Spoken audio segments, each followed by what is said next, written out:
You're about to hear a story that almost vanished from American history, a true account of courage, silence, and recognition long denied. Before we begin, subscribe to the channel and tell us where you're watching from. Turn up the volume and step with me into history. February 2nd, 1944. Dawn broke over the Italian coastline. Fog clung to the mountains, shrouding the airfield where 12 P-51 Mustangs waited on the runway. The men of the 332nd Fighter Group checked their equipment in silence. These were the pilots history would later call the Tuskegee Airmen, black Americans fighting for a country that segregated them at home and on the battlefield. Lieutenant Marcus Wilson adjusted his flight goggles and looked toward the horizon. Intelligence reports had come in overnight about Allied bomber crews shot down over enemy territory. White bomber crews. "Orders are to maintain our patrol routes," announced Captain Benjamin Hayes, their commanding officer. "Standard escort mission, nothing more."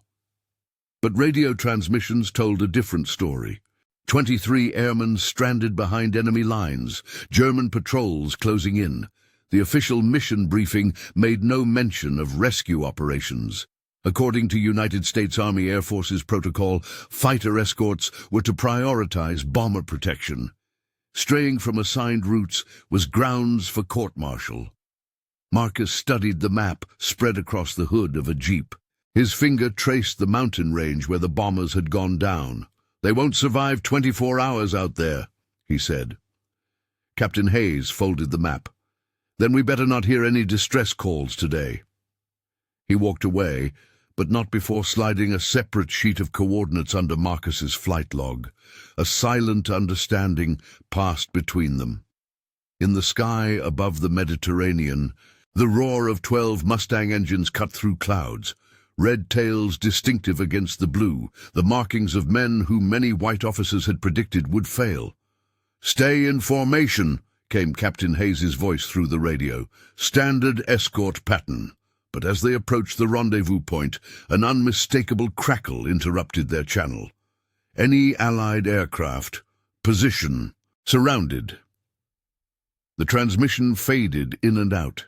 Official records would later claim no such message was ever received. The bombers they were assigned to escort appeared on the horizon, right on schedule. The mission was proceeding exactly as planned. Lieutenant Wilson checked his fuel gauge, then the mountain range to the north, then his watch. "Red 2 to Red Leader," he said into his microphone. "Engine trouble. Request permission to return to base." A long pause followed. "Permission granted, Red 2. Take Red 3 and 4 as escort." No mention of engine problems appeared in any maintenance logs from that day. No record of the 3 fighters breaking formation. Instead, 3 P-51 Mustangs banked sharply northward, away from their assigned patrol route, toward the distress calls no one officially heard. Miles away, First Lieutenant James Randall led 22 men through dense forest. Their B-17 Flying Fortress had taken heavy damage over a munitions factory. Only skill and luck had gotten them this far from the wreckage. "Keep moving," Randall told his men. German patrols had been spotted twice already. Each time, they had narrowly evaded capture. The injured navigator, Second Lieutenant Paul Mercer, struggled with each step. "Leave me," he whispered to the bombardier supporting him. "I'm slowing everyone down." "We all go home," was the only reply. What neither man knew was that home had decided their rescue was too risky, too complicated, too politically sensitive. Orders from command had been explicit. No rescue attempts for downed crews in that sector. Resources were to be allocated elsewhere. The mountain range was deemed inaccessible. Meanwhile, 3 red-tailed Mustangs flew dangerously low over hostile territory. Lieutenant Marcus Wilson led Lieutenant Samuel Davis and Lieutenant William Porter toward coordinates that officially didn't exist. 10 minutes of fuel for search pattern," Porter reminded them. "After that, we won't make it back." They scanned the forest below. Nothing but trees and shadows. Then a reflection, a mirror catching sunlight, the international distress signal. "There!" Wilson called through the radio. 3 o'clock. The fighters circled once, confirming the position. 23 men looked up as hope roared overhead. But rescue was still impossible. Fighter planes couldn't land on mountain terrain. They couldn't transport survivors. They could only witness and report, or so conventional wisdom stated. What happened next existed only in personal diaries and verbal accounts for nearly 50 years. Marcus Wilson dropped to just 100 feet above the trees, dangerously close, close enough to see the faces below. He rocked his wings, the signal that they had been spotted. Then he did what no training manual prescribed. He released his external fuel tanks, not in preparation for combat as regulations dictated, but precisely over a small clearing near the survivors. Samuel Davis and William Porter followed suit. 3 fuel tanks, each containing emergency rations and a first aid kit that technically violated weight restrictions, items the pilots had secretly stowed before takeoff. The tanks crashed through the canopy, 1 split open on impact. 2 remained intact. German patrols in the area heard the commotion. Rescue had become a race against time. Back at base, Captain Hayes checked his watch. The 3 Mustangs had been gone for 47 minutes, well beyond the time required for a mechanical check and return. Maintenance crews waited on the runway. No engine problems had been reported that morning. No special clearance had been filed. If discovered, the unauthorized mission would end careers, would validate every skeptic who claimed black pilots couldn't follow orders, would threaten the entire Tuskegee program. Hayes made a decision. He walked to the operations building and filed a report about 3 aircraft conducting extended mechanical tests at his direct order. No mention of distress calls, no mention of downed bombers, a deliberate omission that would preserve plausible deniability. In the mountains, Lieutenant James Randall pried open the fuel tanks. Inside, chocolate, medical supplies, matches and maps marked with a path to Allied territory. Most importantly, a note: 3 days, watch for red, Godspeed. German radio communications intercepted that afternoon indicated a heightened alert. Search parties were redirected to the crash site, but the bomber's surviving crew had already gone. Lieutenant Wilson and his wingmen returned to base just as fuel warnings illuminated their cockpits. They landed without ceremony, reported directly to Captain Hayes. "Mechanical issue resolved," was all Wilson said, within earshot of others. Hayes nodded. "Write it up for the record." The report Wilson filed mentioned fuel line adjustments, a routine maintenance problem. Nothing remarkable. What it didn't mention was the crew of 23 moving south through enemy territory, following a route mapped by men they had never met, men who had risked court-martial to deliver it. 3 days passed. The 332nd continued their assigned missions, escort duties, protection runs, by the book. If the pilots seemed to study the mountains more intently during their flights, no one commented.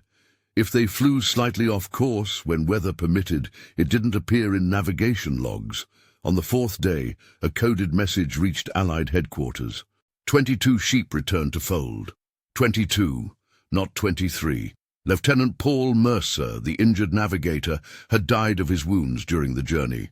His companions buried him beneath a stone marker. They carried his dog tags and a letter to his wife. The survivors were debriefed separately. When asked how they navigated hostile territory with limited supplies, their answers aligned with prepared contingency protocols. No mention of red-tailed angels, no mention of fuel tanks filled with hope. One officer started to speak of colored pilots during his interview. His commanding officer interrupted. "Stick to relevant details, Lieutenant." The mission transcript recorded Standard Rescue Procedure Implementation, a technical phrase that erased both heroism and prejudice with equal efficiency. Captain Benjamin Hayes received orders that afternoon. Review formation discipline with your men. No formal reprimand, just a warning that danced around unspoken knowledge. That evening, Hayes called Wilson, Davis, and Porter to his quarters. "The record shows you conducted mechanical tests," he said, loud enough for anyone passing by to hear, then quieter. 22 made it home. The men nodded. No celebration, no recognition, just silent acknowledgement of lives saved and history already being rewritten. If this story has moved you so far, leave a like and a comment. Each gesture helps keep these forgotten voices alive. Now let's return to the battlefield. March 19th, 1944, 6 weeks after the unauthorized rescue, the 332nd Fighter Group received orders for a special escort mission. A bomber group specifically requested the Red Tails as their escorts. An unprecedented request in a military still wrestling with integration. Captain Hayes called his men together. "Something's different," he told them. "Be sharp today." Lieutenant Wilson noticed it first. As they approached the bomber formation, a flash of white paint on the lead aircraft's nose. Not standard military markings. Drawing closer, the words became clear. Red Angel Escorts. 22 bomber crews had painted the same message, a tribute no official record would acknowledge, a thank you that could never be formally expressed. Radio discipline maintained silence, but as the fighters took their positions around the bombers, a single voice broke protocol. "Angels on our wings today, boys." Lieutenant Wilson smiled behind his oxygen mask. For one mission, the color line vanished at 30,000 feet. Back on the ground, different realities persisted. The rescue operation remained unrecorded. The men ate in segregated mess halls, used separate facilities, endured continued skepticism about their abilities. Yet something had changed. Whispers spread among white aircrews, stories of red-tailed fighters who broke rules to save lives, of black pilots who risked everything when orders said to do nothing. In April, an intelligence officer named Major Robert Thompson began collecting interviews for a classified report. Operational Effectiveness Assessment, 332nd Fighter Group. The stated purpose, evaluating combat readiness and discipline. The unstated mission, documenting rumors of unauthorized rescue operations. Thompson interviewed bomber crews first. Their accounts mentioned exceptional escort protection, above and beyond standard procedures, carefully chosen words that protected both themselves and the men who had saved them. Then he spoke with the Tuskegee Airmen. Each pilot recited regulations perfectly. Each described missions exactly as written in official logs. Each maintained the fiction that protected their program's future. Major Thompson's final report concluded, "The 332nd Fighter Group displays exceptional adherence to protocols while maintaining superior combat effectiveness." The document was filed, then reclassified, then moved to an archive where it remained untouched for decades. The war continued. The Red Tails flew more missions, shot down more enemy aircraft, escorted more bombers safely home. Lieutenant Marcus Wilson was promoted to captain. Lieutenant Samuel Davis received the Distinguished Flying Cross for actions in an entirely different battle. Lieutenant William Porter completed 50 combat missions before returning stateside as an instructor. Captain Benjamin Hayes was reassigned to administrative duties in England. A lateral move that wasn't quite punishment, but removed him from direct command.